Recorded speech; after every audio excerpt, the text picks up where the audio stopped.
lulus SD benar-benar baru terima ijazah paginya, siangnya langsung merantau ikut tante aku. Terus aku bilang pokoknya aku mau kok kerja apa aja gitu, beneran kamu nggak apa-apa jadi ART, temen aku lagi nyari. Nah kebetulan majikan ini katanya lagi nyari ART yang memang masih anak kecil, karena katanya dia tuh punya anak yang seumuran aku tapi sudah meninggal gitu. Jadi aku kerjalah di tempat situ. Aku tuh baru sadar ternyata aku 2 tahun nggak digaji di situ.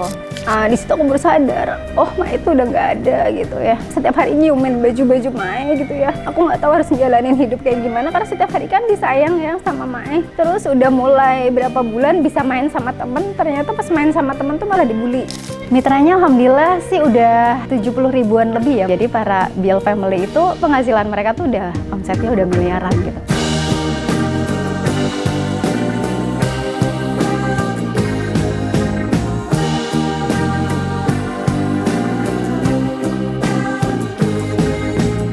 Hai, assalamualaikum warahmatullahi wabarakatuh. Nama saya Erliani, ya biasa dipanggil Bunda Erliani. Saya owner atau founder dari BL Cosmetics. Jadi kalau lokasi kantornya sendiri sih di Tangerang ya. Cuman kita bisa ada di mana-mana. Jadi kalau bisnisnya BL ini sendiri tuh sebenarnya baru di 2017.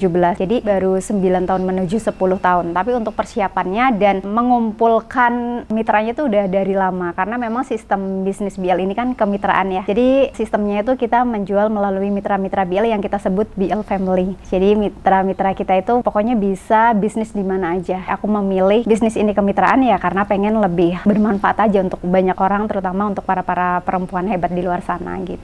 Kalau aku memang perintis ya, karena orang tua aku tuh petani sebenarnya, sambil berdagang juga. Jadi ada jualan ronde juga. Nah, kenapa aku sampai akhirnya berbisnis itu karena memang dari impian aku pribadi. Jadi sebenarnya nggak ada yang kayak dari orang tua atau keluarga kamu harus jadi pembisnis atau pengusaha, enggak. Jadi memang dari aku pribadi yang memang dari kecil tuh udah punya impian pengen jadi seorang pengusaha besar gitu. Dan itu impian itu aku masih inget banget dari kelas 3 SD tuh aku udah kuat banget mimpi itu. Jadi aku sering banget kalau main sama teman-teman, kalau orang kan mungkin main-mainannya tuh kayak masak-masakan. Nah, aku tuh mainnya adalah menjadi seorang pengusaha-pengusahaan gitu. Jadi main-mainan sama mereka sampai akhirnya teman-teman aku tuh nggak mau main sama aku karena terlalu menghayal katanya.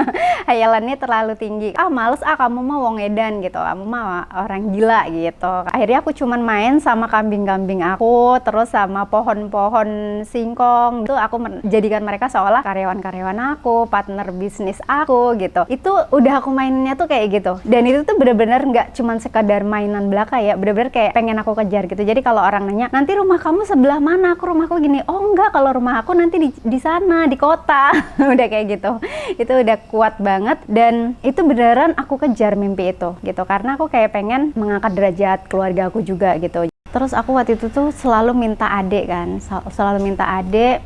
Aku tuh pengen punya adik gitu. Sampai akhirnya ternyata kondisi Ma itu seharusnya udah nggak boleh hamil lagi. Tapi aku nggak tahu kayak gimana. Pokoknya akhirnya hamil dan saat melahirkan saat itu juga meninggal. Nah di situ sih kayak aku benar-benar itu masih kecil dan awalnya belum paham. Aku paham ketika kayak pas kerandanya lewat itu siapa gitu kan, masih kecil, masih 6 tahun apa ya.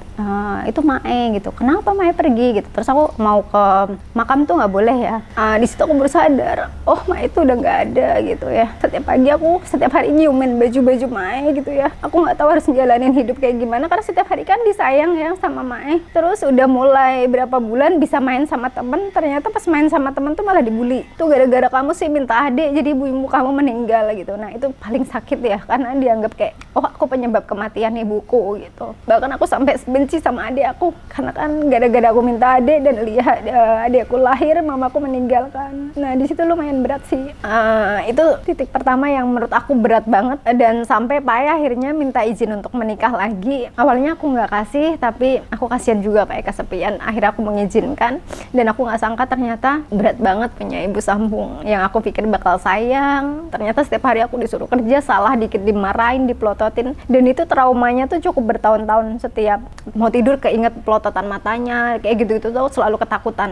Jadi kirain setelah punya ibu sambung, hidup aku akan lebih baik karena ada yang ngisi gitu. Ternyata makin berat. Jadi dulu tuh ibu tiri aku kalau ngasih, kan ada adik tiri juga. Nah kalau ngasih tempe tuh dia banyak, aku cuma secuil gitu. Jadi kalau mau makan, biar bisa makan tempe, aku sampai ngambil bekas buat gorengan itu. Terus kayak dia tuh kan digantung tinggi biar aku nggak bisa ngambil tuh, aku kayak nangis, aku pengen tempe. Ya Allah, aku nanti kalau kaya, aku kalau sukses, aku pengen makan tempe yang banyak. Di situ ketika aku lulus SD, makanya kenapa kayak nggak mau tahu gimana nanti di ibu kota. Nah akhirnya aku kekeh untuk merantau lulus SD ya. Lulus SD benar-benar baru terima ijazah paginya, siangnya langsung merantau ikut tante aku. Dan tante aku pun bingung, kamu mau ngapain gitu. Cuman karena kondisi aku waktu itu kan sama ibu tiri aku, ibu angkat aku tuh udah nggak kuat sebenarnya. Sebenarnya itu sih salah satu yang mendorong kenapa aku pokoknya nekat merantau, bukan hanya sekedar kayak pengen jadi pengusaha, tapi kan emang udah nggak kuat tinggal di sana. Karena kan aku harus berpura-pura di depan ayah aku bahwa aku baik-baik saja. Sebenarnya aku setiap hari itu selalu kayak nangis, tersiksa gitu. Cuman aku nggak mau membuat ayah aku merasa bersalah karena sudah menikah lagi. Nah akhirnya aku memilih untuk pergi dari kampung untuk merantau dan mengejar mimpi aku. Akhirnya merantau. Saat merantau itu aku juga masih inget impian aku yang pengen jadi pengusaha itu. Makanya oke, nggak apa-apa, aku mulai dari mana aja. Makanya jadi ART dulu kan. Begitu sampai di tante aku bingung, anak sekecil ini mau dibawa kemana gitu kan. Terus aku bilang pokoknya aku mau kok kerja apa aja gitu. Beneran, kamu nggak apa-apa jadi ART,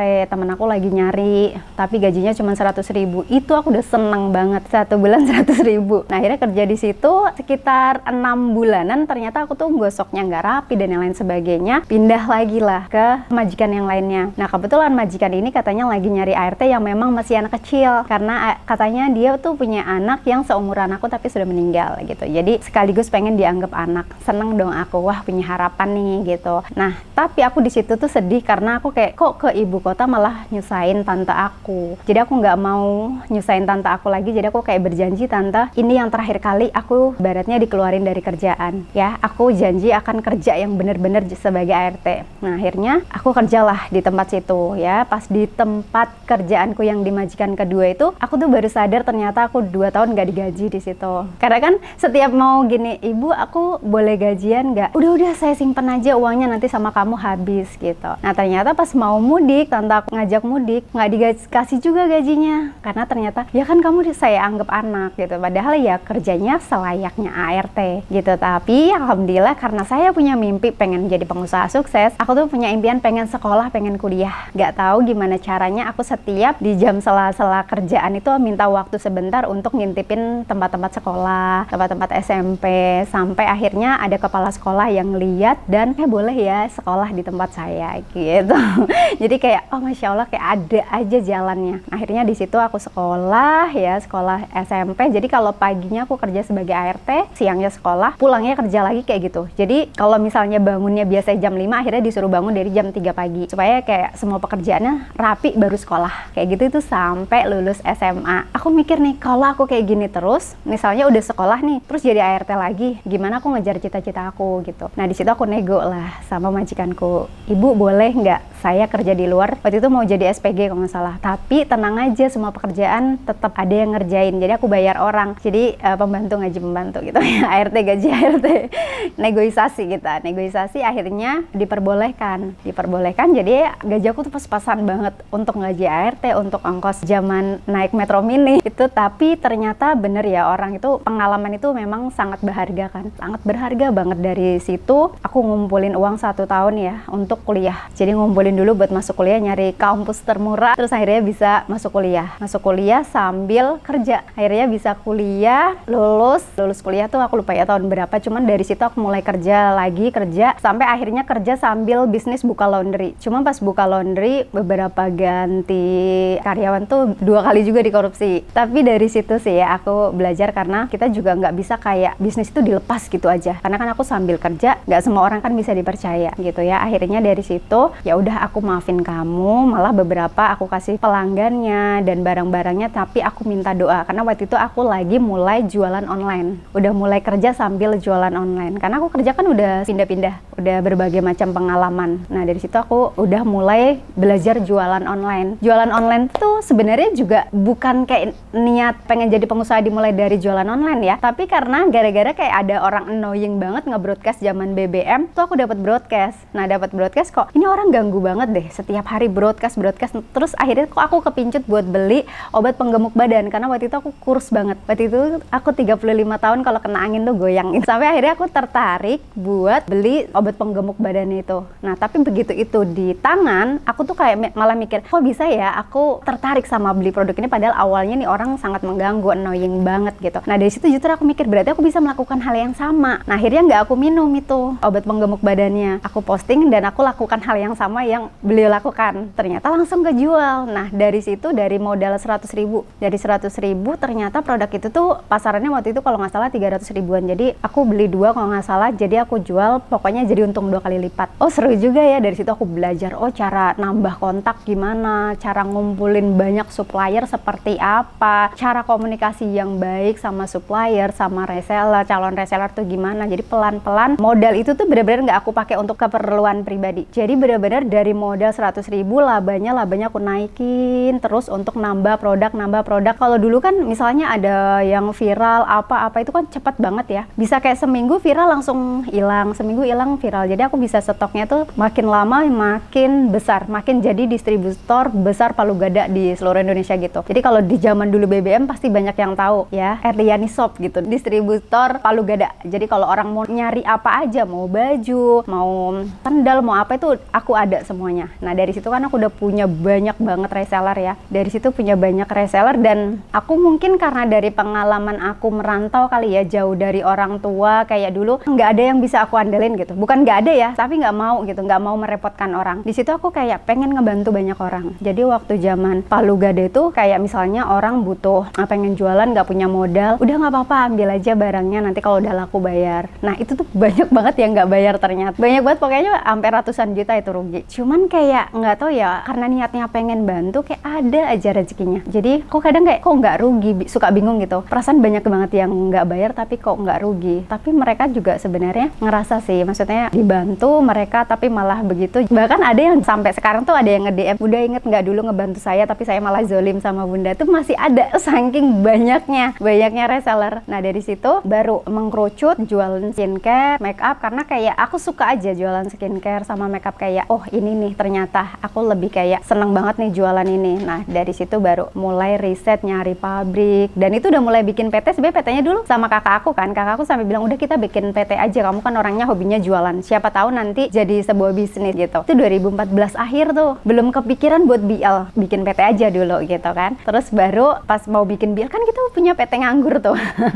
punya PT nganggur. Nah itu akhirnya kita buat bangun bisnis BL, dan aku bilang sama semuanya kalau bunda bikin brand skincare sendiri boleh nggak gitu. Nah dari situ kaget juga sih, karena kan antara pede nggak pede, apalagi aku punya background mantan ART yang kadang orang nggak yakin pasti kan. Jadi kayak naik turun tuh kepercayaan dirinya, sampai akhirnya suamiku yang meyakinkan kayak udah insya Allah tuh kamu bisa, kamu aja jual brand orang aja laris manis banget, apalagi brand kamu sendiri. Jadi suamiku terus meyakinkan sampai akhirnya tuh pertama launching cuma 1 produk, dan itu nggak ada tuh launching yang keren-keren di hotel mewah boro-boro. Itu saya foto sendiri pakai handphone saya, selfie sendiri, saya pelajari ingredientnya dan manfaatnya itu saya sendiri yang ngetik, saya yang nge-share ke reseller. Mereka aku open PO waktu itu pertama tuh kalau nggak salah pertama produksi itu 20.000 piece. Nah itu aku mikir wah ini kalau misalnya 1 tahun nggak habis ruginya sekian gitu. Jadi kalau orang tanya modalnya bikin BL dari mana kok bisa, BL itu kan setelah perjuangan panjang ya, setelah jual produk yang lain-lain otomatis aku udah punya modal lumayan banyak, bisa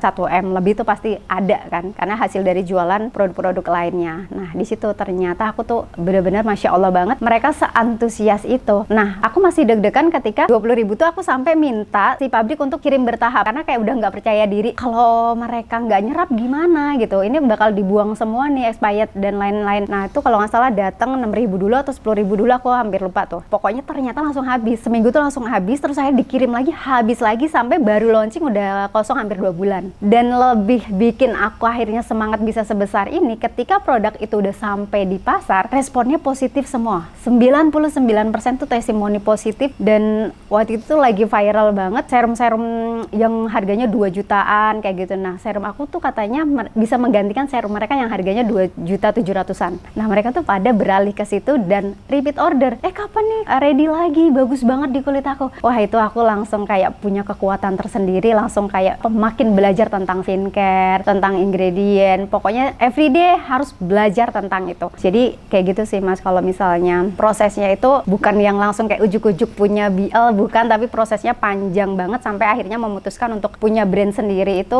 ada tahapnya yang panjang banget dan well prepare banget. Makanya sampai brand BL ini kan juga langsung dihakiin dan lain-lain, karena kalau misalnya asal bisnis kita nggak belajar, kita nggak upgrade ilmu, yang ada bisnisnya udah naik tapi kita nggak paham ilmunya, ya cepat anjloknya gitu.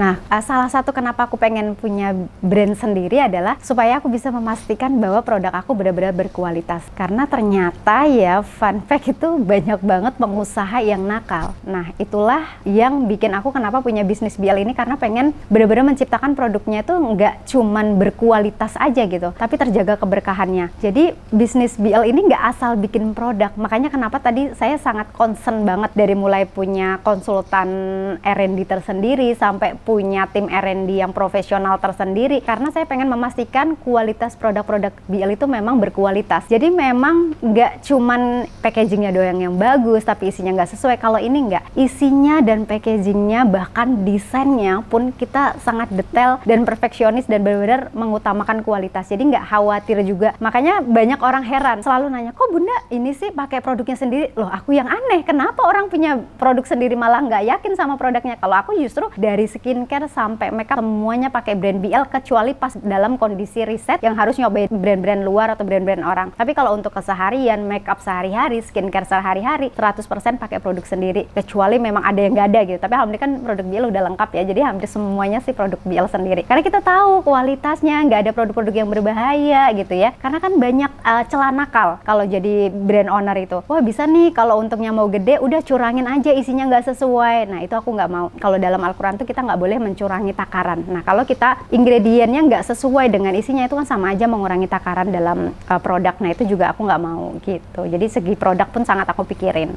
Terus untuk value perusahaan sendiri, kita tuh juga banyak aturannya. Misalnya wajib sholat 5 waktu bagi muslim tentunya ya. Terus kita juga ada aturan wajib ngaji setiap pagi. Karena aku pengen kayak orang kerja di BL tuh jadi dekat dengan Al-Quran. Kan banyak ya orang kerja saking sibuknya, bahkan Al-Quran tuh sampai berdebu, sampai nggak disentuh. Jadi lama-lama bukan kita yang menjauhi Al-Quran, Al-Quran yang nggak mau deket-deket sama kita. Nah, tapi kalau kerja di BL, wajib sholat 5 waktu, wajib ngaji setiap pagi. Bahkan ya, suami aku kalau udah jamnya sholat, dia rasa ada yang ngumpet, bisa dikejar-kejar sama dia. Oh, habis itu ya. Jadi anak-anak akan dicari gitu ya. Ini kok nggak ada sih ini? Begitu, kok suami itu suka hafal gitu. Kayaknya ini nggak ada deh. Jangan jadi warung kopi.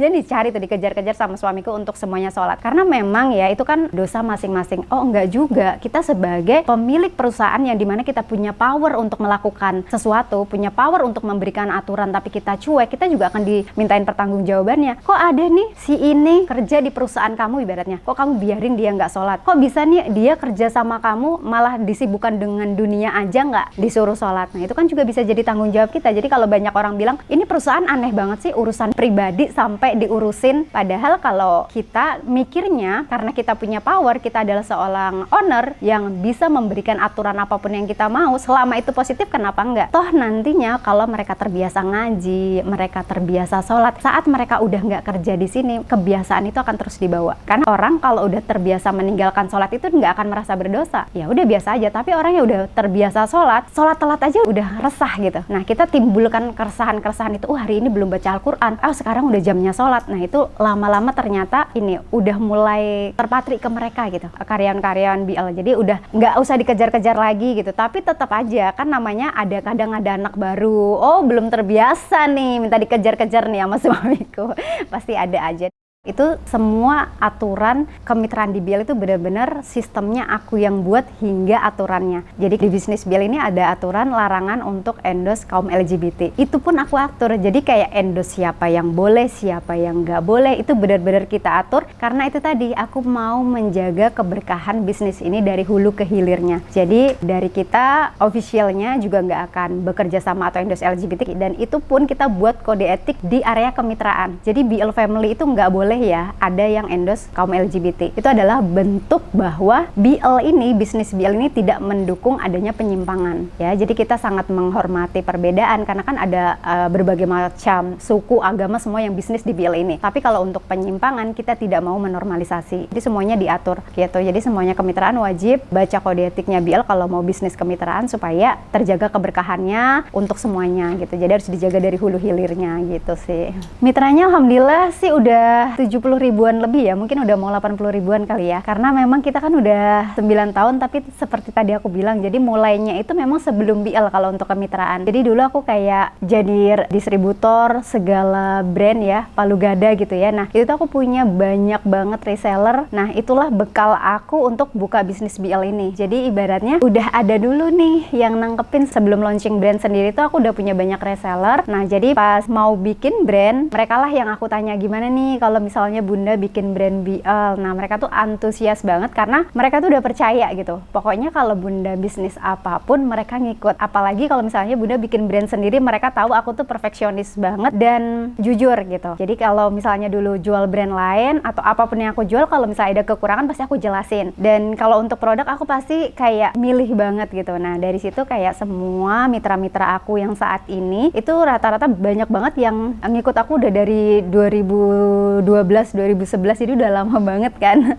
Kita BIL kan 2017, jadi memang dari 70 ribuan mitra ini sebagian besar udah dari dulu ikut sama aku sampai saat ini membersamai aku gitu. Di BIL ini benar-benar untuk mereka ibu-ibu rumah tangga yang kayaknya mereka nggak bisa berpenghasilan, ternyata penghasilan mereka jauh dari orang yang kerja. Jadi penghasilan mereka tuh udah omsetnya udah miliaran gitu. Jadi para BIL Family itu yang tadinya kerja di ribawi jadi ikutan ownernya pelan-pelan melepas ribanya. Yang tadinya ngontrak jadi bisa beli rumah sendiri. Yang tadinya nggak bisa punya kendaraan bisa hajiin orang tua, bisa beliin sawah orang tua, bisa umroh tiap tahun, bisa beli rumah, mobil, semuanya itu alhamdulillah atas wasilah dari bisnis BIL ini. Jadi gak ada yang gak mungkin. Jadi pokoknya kita semua punya harapan apapun background kita. Anak kuliah juga banyak loh yang bisnis BIL. Jadi mereka udah gak minta lagi, malah ngasih ke orang tua. Jadi tadinya tuh aku gak mau sharing tentang kisah hidup aku, karena aku ngerasa gak ada yang spesial dalam kisah hidup aku. Karena kita yang jalanin, ternyata banyak orang kayak, Bun please sharing, di luar sana butuh penguat. Nah setelah aku sharing di berbagai podcast, ternyata banyak orang yang tadinya gak punya harapan tuh jadi punya harapan. Kayak banyak ART yang di TKW itu mereka jadi punya penghasilan dari BIL lebih gede dari gaji. Dia bisa dapat 50 juta, 30 juta, kan gajinya nggak sampai segitu. Sampai akhirnya mereka balik lagi ke sini, akhirnya fokus bisnis BIL gitu ya. Jadi semua orang punya harapan banget gitu. Bahkan ada dulu tim packing aku, dia bener-bener nggak sekolah dulu, lulus SMA kalau nggak salah. Sekarang dia udah punya rumah gede cash, rumahnya tuh gede banget ya, punya mobil cash dan omsetnya MM-an.